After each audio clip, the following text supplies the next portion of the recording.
Good afternoon and welcome to our Integrating Bioinformatics Education Series. My name is Liz Pierce and I am the moderator for this series, which is sponsored by the Arkansas Inbred Program and the University of Arkansas at Little Rock. This afternoon, I'm very pleased to introduce a special guest, Dr. William Grisham. Dr. Grisham has several titles at UCLA, including Academic Coordinator, Behavioral Neuroscience, a member of the Brain Research Institute, and an adjunct professor in psychology. Today, he'll be talking about the bioinformatics resources, instructional units, and techniques available to students and faculty. Dr. Grisham, thank you for speaking at our webinar, and without further ado, I will mute my microphone so you can begin your talk. Thank you very much. What I'm going to do in this talk is probably something very different from the talks that have been in your series thus far. What I'm going to do is talk about bioinformatics coming at it from a pedagogical point of view. My desire is to teach my students about the tools and the techniques underlying the tools that are the bioinformatics resources that we have today. I'm also going to do something that most people don't, and that is I'm going to thank my sponsors at the beginning of the talk instead of at the end.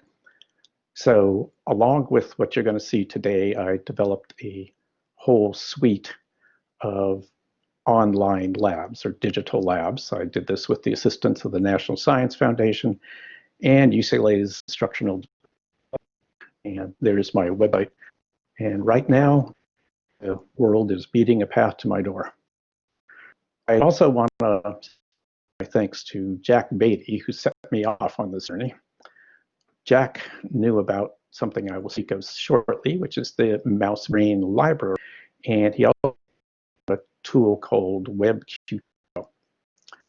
Jack didn't know any molecular biology, but I knew and know make me dangerous. And so I fleshed out the unit that Jack started. So when I am actually teaching this, I teach this, by the way, to undergraduates. My pedagogical objectives are to review genetics and review and introduce statistical concepts and analyses that they haven't seen yet. Introduce that QTL analysis, of which I spoke earlier, introduce them to bioinformatic tools, and review or introduce them to the molecular techniques in neuroscience. What we are going to be focusing on today is the QTL analysis and bioinformatics tools. I'm going to spare you the review of genetics and all the statistics that I push them through. So what I'm going to talk about is this suite of bioinformatics tools that we use in this unit. We're going to start out with the mouse brain library. I'll speak more about that shortly. And WebQTL, which will perform a QTL analysis and show where are likely places in the genome that might affect your phenotype. The UC Santa Cruz Genome Browser, which is the hub of this whole thing, gives a list of all the genes which are known, and I believe that all the genes are known in a given structure of a chromosome. UniProt and BG is the expression levels in the particular tissue that you're interested in. Another one of my favorites is the Allen Brain Atlas, which has the in situ hybridization data for all of the genes now in the mouse genome. And since I'm a neuroscientist, it's the in situs on brains, mouse brains. Also, we're going to briefly visit one of my old friends, Entree Jean. I'm sorry, I do not speak French, so if you're wincing, my apologies. Which will give us the sequence of the gene, including the coding sequence. And then another old friend is PubMed. And so without further ado, let's go forth. So I'm going to talk now about the mouse brain library. The mouse brain library is created by Rob Williams and others at the University of Tennessee. And what they did was they sectioned the brains of some very special mice. These are recombinant inbred strains of mice. And they stained them, these sections, and they put them on slides, and then they took pictures of the sections and published them on the web. So they saved the students all that nasty and rough histology, which is, believe me, I can tell you from experience, a lot of work. Now, I said they were very special mice, and indeed they are. They are inbred from these two F0s. This is a C57BL/J, which will, for the rest of this talk, be going as the B mouse, and this DBA, which will be, for the rest of this talk, a D mouse. Now, let's just think for a moment. If you have a phenotype, let's say coat, for example, you could find all the allelic differences, all the different alleles between the DBA mouse and the B mouse. And then at the end of the day, you would know that all of those allele differences are perfectly correlated with coat color. You could not sort out what's what. You'd have to do something else like dig in and see what's expressed in skin, et cetera. Just from the difference of alleles, you can't figure it out. So what you need to do is you would need to mix up the DNA between our two F0 strains, the B and the D strain. And so she's actually making an offer and say, hey, you want to recombine DNA? They're going to mix it up for us. That's what's really fun about this. And this one is telling me that to remember, tell you that our phenotype of interest when I'm teaching this is olfactory bulb, and they're different between the B strain and the D strain in the F0s. So here's a slide that is going to show us how these recombinant inbred strains came to be. So you start out with our F0s, our Bs, the little black mouse.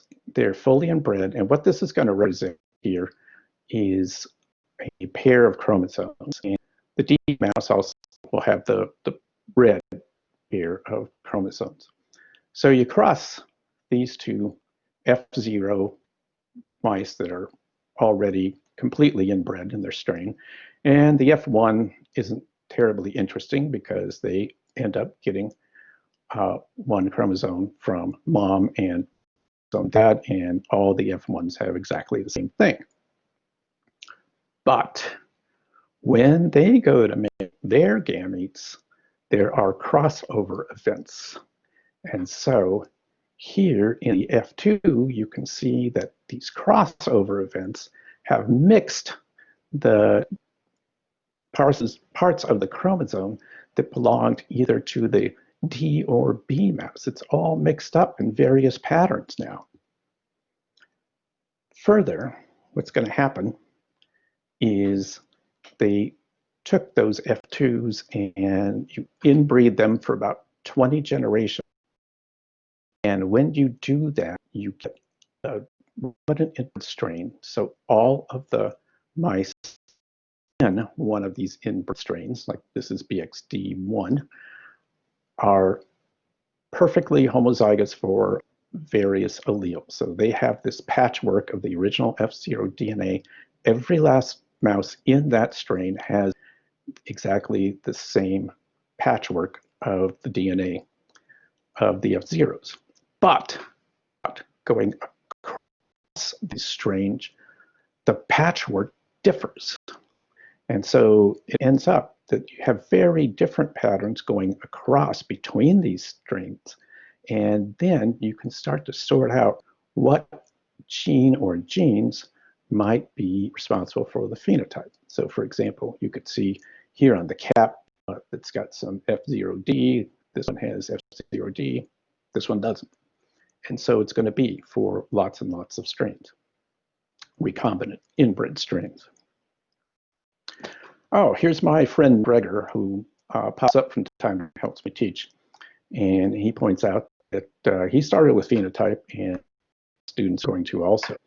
So phenotype, as I mentioned, for my students is olfactory bulbs. By the way, this is of a mouse brain that's going from the eyeballs through the ears. So we see here are olfactory bulbs all the way down a little bit there, and then they disappear.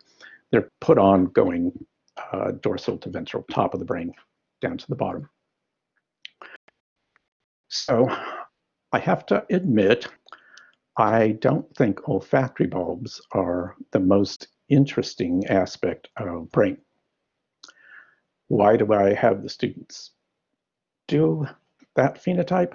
Because they pretty much all agree what's in the olfactory bulb and what's out of the olfactory bulb. So they give me consistent data. That's really important. If you get a lot of noise in your data, this whole thing sinks. So I can get them to consistently operationally define and give me good data on this particular phenotype. I've tried others like the hippocampus. It ended up being a mess. But I can get them to be consistent. They are completely untrained undergraduates. And so this is an easy task for them that they can master. All right. So that's the mouse brain library. And now we're going to visit WebQTL and talk about what that does. But before we do, my friend Gregor here has popped up, and he is going to talk about those recombinant inbred strains a little more. What we have here is a PCR gel, and this is actually a PCR of the F2 generations.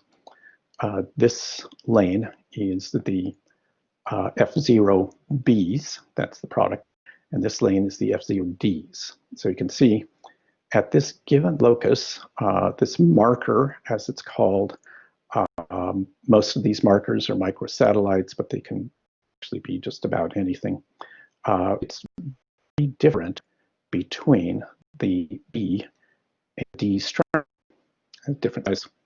And you can see even here, and oh, by the way, all the rest of these columns are different recombinant inbred strains. Even here in the F2s, some have already locked in, both chromosomes have the B marker at that point, and this one is also homozygous.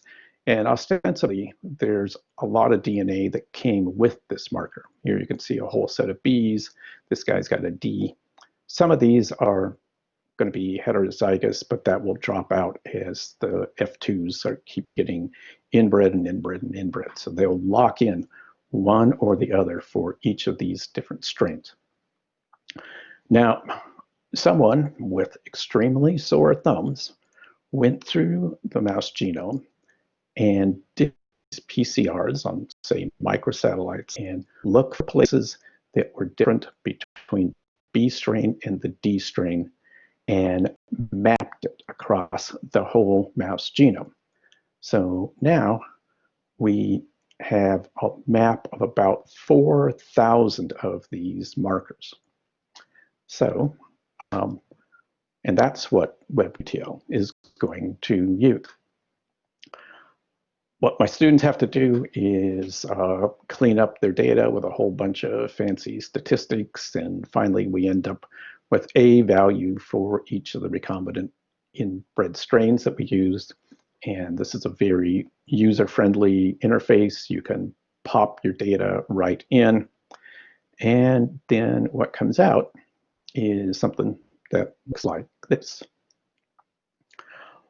What we have is the likelihood ratio statistic. And what that is basically a measure of how likely is a given stretch of DNA to have a gene or genes that influences your phenotype of interest. So you can just think about that for a moment. What we have here across the top is we have all the chromosomes in the mouse laid end to end to end to end to end to end from chromosome 1 through 19 and the X chromosome. Down here, what we have it's basically a map of megabases, yes, but it's also a map of all those little 4,000 markers that are spread across this genome. So every time there's a marker, the likelihood ratio statistic is calculated again. And as you might imagine, when it's high, that's a hotspot where there's likely to be DNA that matters to your phenotype. My students pretty consistently get this result, big peak on chromosome 6. As I mentioned, this squiggly blue line is the likelihood ratio statistic. The line for suggested significance is that kind of gray one, and the line for the usual significance is now experiment wide, p less than 0.05. It's really hard to hit the p less than 0.05 because once you correct for multiple comparisons 4,000 times, you basically can correct yourself out of anything that's interesting. So they allow this second criterion. I think my students got up to 0.05 once. They very typically get across this one. And even in the literature, they allow discussions of findings that hit this suggested level of significance. Now let me talk a little bit about that likelihood ratio statistic. So as I said, what's going on in that likelihood ratio statistic is that every marker, it's going to separate the mice that have the B form from the mice that have the D form. So, and then it's going to compare the phenotype. So here, let's say at the first marker, we have all these mice have the B form, they go in one pile. All these have the D form, they go in the other pile. And then you compare the phenotype. And as you can see here, the phenotypic values are quite overlapping. The means are pretty darn close. And this would be an instance where the likelihood ratio statistic is quite low. In contrast, if we had, at say, another marker, we had this pattern of results where all the mice that had the B form of the marker were clustered, say it was small, and the D form large, then the likelihood ratio statistic is high. And that's going to indicate that around that marker, there are probably genes that matter as to the phenotype.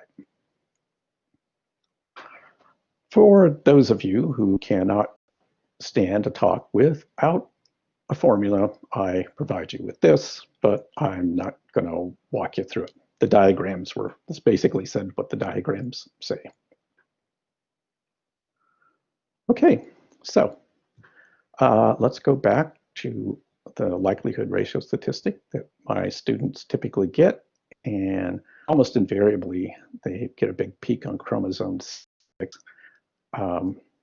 They didn't one time, but this is actually a pretty robust unit. So what we do then is we have them zoom in on chromosome 6 and remap it. This now is our peak remap. It's all stretched out. We have criteria, but our peak would be from about that point going all the way over to here. We have various bits of information here displayed along with our peak. That's a clickable track going to the UC Santa Cruz genome. We'll come back to that. Each of these little colored boxes represents a known gene that they can click on and get some information. The squiggly line is still the likelihood ratio statistic, and that's the SNP density. I usually urge them to go mining in places where the SNP density is high, because that means that there are various kinds of alleles probably at rate. So, but what I do is I then have them click on this track up here that's going to go to the UC Santa Cruz genome browser. which is the next of the bioinformatic tools. So when they do that, they get into this readout, and what we have here, this is a map of chromosome 6 that's laid out like that in the given sustain, and the red box is what we're looking at here, much magnified.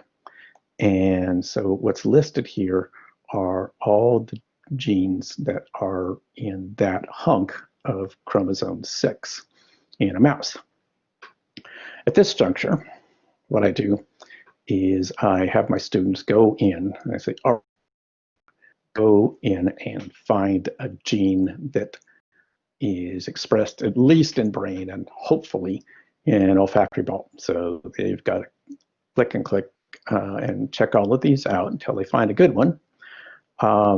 I took a little bit of a shortcut. I ran this the other day for you folks, and I spied synapsin 2, and I'm like, okay, yeah, that's expressed in the CNS. I'm going to go for that. And so once you click on that, it dumps into this, where you can link to all kinds of other bioinformatics tools. And what I've tasked them with is to go find a gene that is highly expressed in at least brain and certainly olfactory bulb if they can find one. So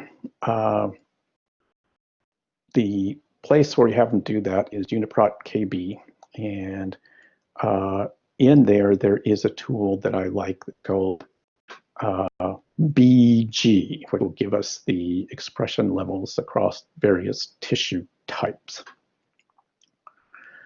And so, yep, I opened luck. Synapsin is expressed in at least the olfactory tubercle, which is part of the olfactory bulb. It got expression score of 99.13, which is not bad considering that 100 is the top. And I could also find out that this came from Affymetrix. So got a gene that looks like it could be a good one.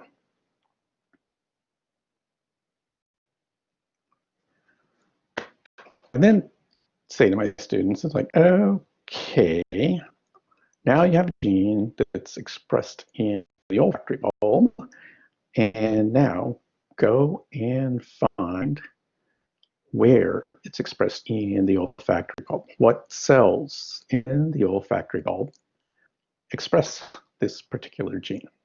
And as I mentioned earlier, Allen Brain Atlas has gone through with every last gene in the mouse genome and done in situ hybridizations and checked the gene expression for every last gene.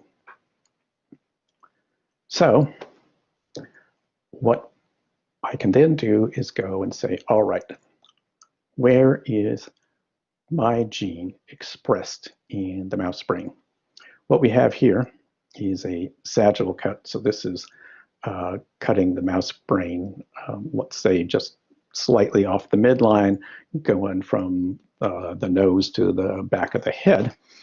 And I've set it to make basically a heat map, if you will, of the areas where this gene is highly expressed. And what we can see here is the olfactory bulb, and we can see that a fairly hot place is right there. And the other nice thing about the Allen Brain Atlas and website is there is an atlas that goes right along with the section. So my students can compare and say, oh, and by the way, this is interactive. So they, oh, okay, that's the mitral layer, the mitral cells in the main olfactory bulb. So now they know something about the cells in which it's expressed. Now, this is a recent development in the Allen Brain Atlas.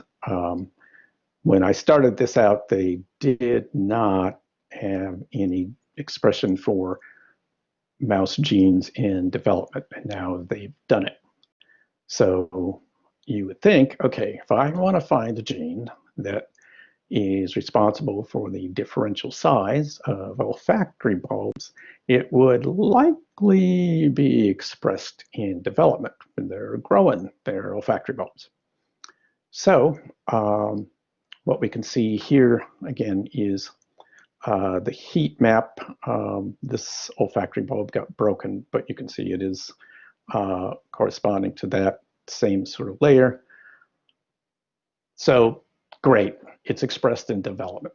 The unfortunate part of all this is it didn't get expressed till E18, embryonic day 18 and a half, and that's pretty late in development. They'll usually give birth, say, day 21, 22, so this is pretty darn late. And it's not impossible. Those olfactory bulbs grow and grow in the last few days, but I wouldn't bet the ranch on it. So still worth looking at, but it's not something I would throw a lot of time and effort into. So I got an interesting gene now, and now we're going to go and look at an old friend, Entree gene, and we're going to go and get the coding sequence. Good news for us, go back to the UC Santa Cruz genome browser, and it links right to it. So we go then to Entree gene. From the time I started this way back in the last century, there are so many new tools that Entree gene. This is one of my old favorites. This, I think, used to be maybe the only one, Gene Bank. So I still have them go to this. I have them go down and find the coding sequence. And they also have to tell me why the coding sequence is interrupted. So yeah, it's an old friend, and that I still love. But there's a lot of other stuff if you want to take it some other direction in Entree gene. Lastly, I say to my students, okay, go find an article about that gene, what it's doing, and write it up for me. I don't require that the article be about olfactory bulbs. It's kind of really rare when they do find it. Doesn't even have to be about mouse brains. It can be in fruit fly hind end for all I care, as long as they know something about its function, etc. So I say, okay, go to PubMed, find something. The other really cool thing about UC Santa Cruz genome browser is it has a direct link to PubMed where they will find at one click all of the articles that are related to that gene. And so this is what came up for my synapsin 2. This looks like an interesting article which they could use. This is a human gene when it's all caps like that. It's been implicated in autism. So have them find out something about the gene. Okay, I was instructed to keep this rather short, and I think I'm kind of time. So what I just gave you and what I give my students is a tour of all these bioinformatic tools. So we saw the mouse brain library. By the way, when I say we took a curated sample, we picked the ones that weren't beat up, the olfactory bulbs. I talked to you about WebQTL, and we talked about how you get a likelihood ratio statistic. The hub of this whole darn thing is the UC Santa Cruz genome browser. Found out expression from Uniprot and BG.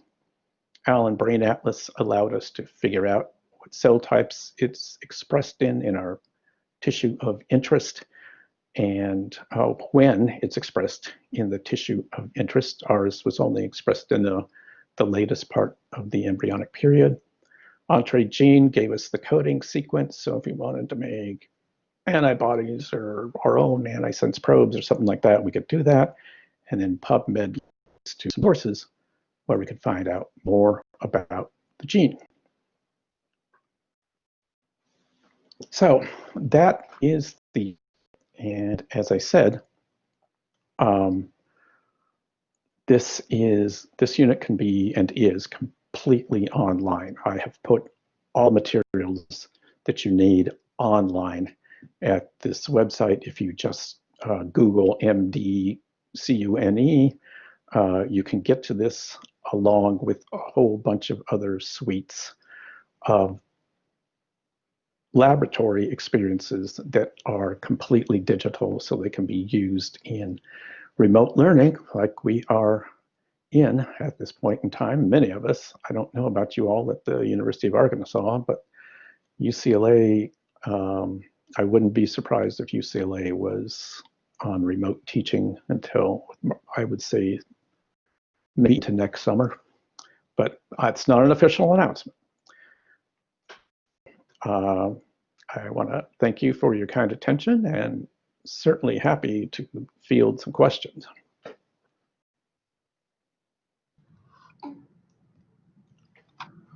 Well, thank you very much. At this time, we're going to open this up for questions. Feel free to use your microphone to ask the question, or I do have the chat window open to take any chat requests.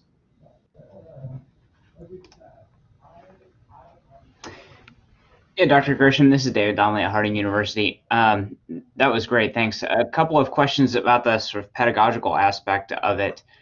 And sorry if you mentioned this at the beginning, I missed it. Number one, is this something that you do in like a single lab period, or how long do you give your students to do this? And second question, what level are the students? I mean, are these freshmen or these seniors? And then number two is, how do you assess it? Okay. Yeah, those are good questions, and I didn't talk about that. We have a modular laboratory course. This comprises one module. It takes 3 weeks of a 3-hour lab plus 3-hour-long lectures. My students are all seniors. I don't know if I mentioned why I got into this, but I was somewhat horrified to learn that they had no idea that these bioinformatics tools were available, nor did they have a background in how the data were collected for these. Had never heard of in situ hybridization or RNA-seq or any of this stuff. And I was just dumbfounded. It's like, no, you guys have to know about this before we let you walk down the ramp there at graduation. So even though they're great students at UCLA, they didn't know about it. So I'm like, oh no, we have to fix that. Especially if I teach in life science majors, so I couldn't let that slide. And then you had a second question was, assessment. Yes. What I do is first off, I have a take-home exam where I ask them questions about process that they went through. The last question, I asked one of my TAs for urging me to. The last question is figure out why beagles are so sweet and Dobermans are so tough and nasty. Now, if you're a Doberman owner, I apologize already in advance. But how could you do that? And so first you say, oh, well, of course, you pump it into WebQTL, blah, blah, blah. And it's like, no. Dog genome hasn't been mapped. How are you going to do that? So they have to rethink, okay, how could I get to all of those data to get an answer? And then I say, okay, so where are you going to look in the brain? So then they have to think about, okay, what are brain areas that seem to be involved in aggression and such? So I basically make them walk themselves through the whole thing. That half of the assessment, the other half, I have a sit-down multiple choice test. By the way, if you are interested in these, if you get a faculty account, you can get to all of that. We have it all tucked away under the scenes because I don't want my students to get the answer keys in advance. But if you want that, it's available to you. Oh, someone was interested is what are the majors of the students that you are teaching primarily? Okay. we actually have two neuroscience majors, which I know sounds kind of redundant. One is a straight neuroscience major, and the other is psych bio, which is not, or psycho bio. It's not biology for crazy people, but it's under the auspices of the psychology department. So those students get a lot more behavioral things, that behavior of animals and learning tasks and things like that, whereas the regular neuroscience students might not. The psych bio kids don't get a lot of neurophysiology or very much molecular. The neuroscience kids get more of that. So yeah, we have a mixed bag. The courses are, the students can go across the lines for either course. That is to say, they can take my psych bio course for the neuroscience major, and vice versa. The psych bios can take the neuroscience version.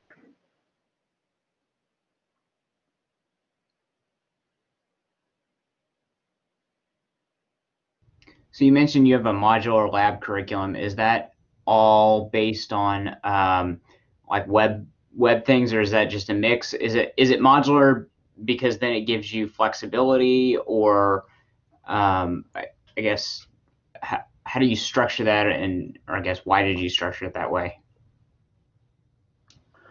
I inherited this structure.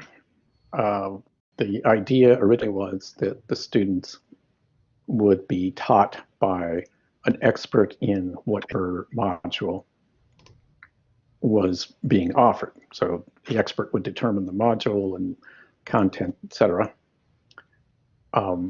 And we figured out it should be three. They should be either 3 or 4 weeks in duration. We have quarters. When we are face-to-face, we try not to do more than one digital one in a given quarter, because we still do like hands-on stuff. So they do, like I usually teach neuroanatomy with sheep brains as a mainstay of that course. Other things have been like looking in rat hippocampus as they're running around on a track, looking at response patterns in auditory neurons, doing Western blots for, say, a given gene. Another one of my wet ones is training flatworms and looking to see if we can influence their training. Oh, by the way, they do habituate. That's the training. They don't sit up and beg. See if a given drug that's common, like caffeine, can influence their training. Influence of drugs on various drugs that are supposed to have an impact on anxiety, on various measures of anxiety. Those are the wet labs we use. By and by, I was developing a lot of these digital labs. Sometimes they would say, okay, you're going to do 2/3 of the course this around. So some of them had already been digital, like this one, or my colleague Frank Krasny had built one called SWIMMY, which is a virtual neurophys lab. And so we already had these digital things in ready. And so I thought about it, and I thought, well, I could make even other things that have a wet component digital and way to the world. So places that didn't have the resources that we had could actually teach something that's fairly worthwhile. I used to teach at a little college that I had a $700 a year budget, and you don't do much with that. So places like that, as long as you had computers, you could do these things. So I approached the National Science Foundation, and I said, hey, here's the idea. I'll give it away to the world for free. And they said, here's the money, do it. So yeah, we have a lot of things. We have neurophys, a couple on sex differences in the nervous system, which used to be one of my big favorites. We have one on doing MRIs, which if you're going to do that, talk to me first in this time of COVID, and there's a lot easier ways. The software that we used to use is tough. Now in times of COVID, there's one that's Java-based if you want to do stuff with brain scans. What else is on there?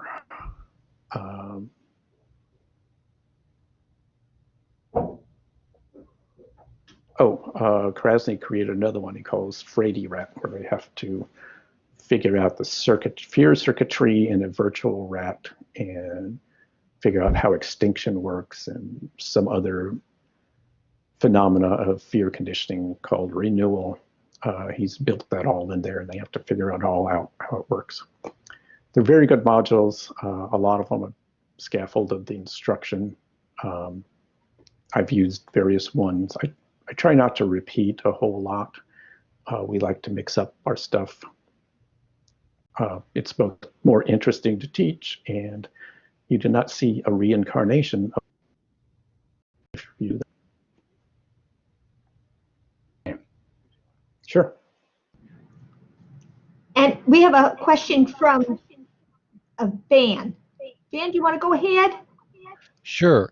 I really enjoyed the talk. It's just fantastic. And it was packaged sort of deterministically in a step-by-step way, sort of algorithmically, so that one could go from the observation of a phenotype to the discovery of the gene.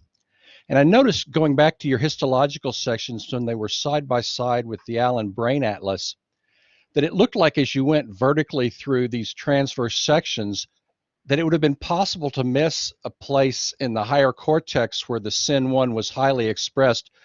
And then as you got down to the olfactory bulb, it reappeared. And I was just wondering if you'd ever encountered any famous misses of, just because you were looking at a certain section, you could have missed high expression in another section that would have been alternately informative or more or less informative.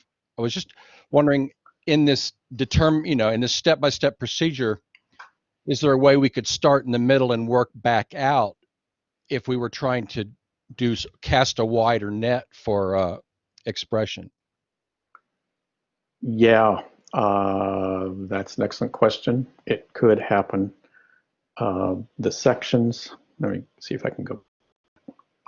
The sections are 30 micron sections, but they own every 10th one. There it is, every 10th one on the slide. So you have a 300 micron gap between these various sections. It's always been their presumption that you're going to catch everything that's relevant. But yeah, you could have, say, a layer of cortex maybe that gets missed.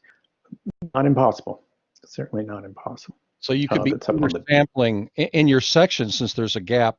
You could conceivably be undersampling things, and if you were wanting to really drill down finer, you might have to use every one of the sections in a given pass, which would be very time consuming. So there's a kind of a trade-off between thoroughness and your sampling rate. Right. Often they have more than one mouse. So they're not hitting, I don't know if you've done histology, but I've done a lot. You never get the same sections twice. So you get a slightly different sample. We actually have the students combine across mice and end up with we actually take the median of their measurements. Like usually I think we have 3 different mice. But no, that's a valid point. Is this a place where you could use machine learning to come up with sort of the representative section for a given station? Like we have DNA markers, could you have histological markers that were assembled by a machine learning program looking at all the sections instead of just a few of the sections? I actually fully expect so. When I've recently jumped into the MRI world, and when you do that, you can tell your program, oh, okay, go find me the amygdala, and there's an algorithm that'll go and look for it, and then it will come back. You can display it, and it'll say, does this look okay to you? Always look, believe me, always look. It's like, yeah, that looks, and say, okay, measure it. That's all done with an algorithm. You could do it for these. It would be quite a project. Say to find the hippocampus, or find the vermis of the cerebellum, or the striatum. Yep, you could do it. And I suspect it could, like the algorithms in MRIs, they look at what scan comes in and they say, okay, we're going to put that scan into a defined space so we can figure out what's what. So the computer does that all for you. So yeah, I know it can be done. It's just a lot of effort.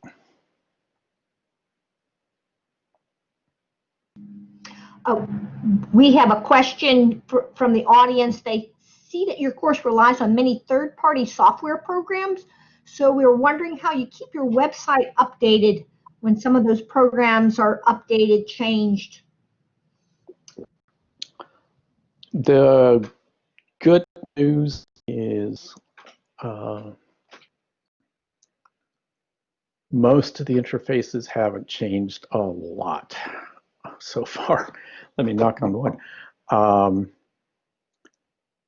I need to go through, actually we went through a couple of years ago and redid our reader for the students because the websites had changed their output and their look and things like that. The reader doesn't have the search for expression in the embryonic mice. I'm going to go and add that now. Some of the things have changed. You used to be able to link out from UC Santa Cruz Genome Browser right to the Allen Brain Atlas. For some reason, that link doesn't exist anymore. It's a challenge. It's mostly a challenge. You can see that all the links are still live, and if they display something that is usable or you could get to, the Uniprot KB and BG, for example, is absolutely new from when I did this. The genome browser just used to have a little green or red box that came from chips. And of course, chips went away at probably about the turn of the century. And so now you get the expression data from Uniprot. I like BG because it does a nice job of it. There are other tools in there you could use. So yeah, that changed completely. So far, none of the links have died. They're all tools that people use a lot, so I don't think they will die. It's just keeping track of them and keeping the materials you present to the students up to date.